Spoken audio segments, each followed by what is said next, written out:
general public comments, and we have several speaker slips.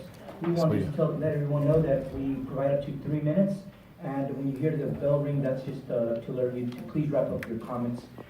So we have speaker slips, so we'll start with Don Jones, and then we'll go to Ronico Kabat, and then Arthur Shopper. Hello, my name is Don Jones, and I am a Monterey County resident. I have lived here for 65 years. I was born here. I have seen this country, this state deteriorate, and I will be silent no more.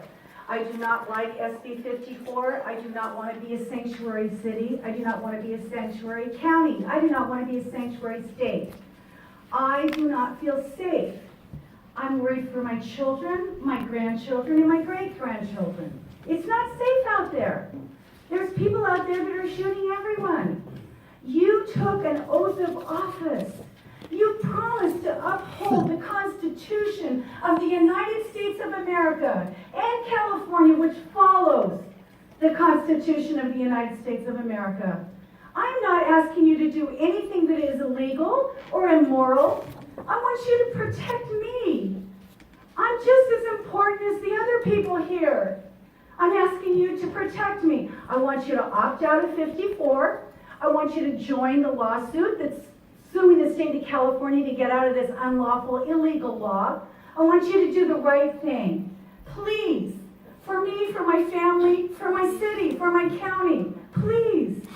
Thank you for your time. Thank you. We got Ronico Kabat, and then Arthur Shopper, and then Billy. Okay, Bill. Thank you. Good morning. My name is Ron Cabot. I'm currently running for the U.S. House of Representatives in this district. And if you recall, I was here last September on an anti-masking penal code that's on the books in California. And I asked at that point in time for a vote of assurance on that anti-masking issue. A vote of assurance that you would not interfere with our county sheriff's enforcement of that law if there were anti-masking issues in First Amendment rallies. I want to say I handed in 13 copies of what I had written up, and I followed up on that. I made telephone calls to all of you, and I want to thank Mr. Salinas here. His office was the only office that called me back on the issue, whereas my representative, Mary Adams, said nothing. And I never got any other response from the council on that. The other thing I also brought up at that meeting was the issue of conspiratorial sedition.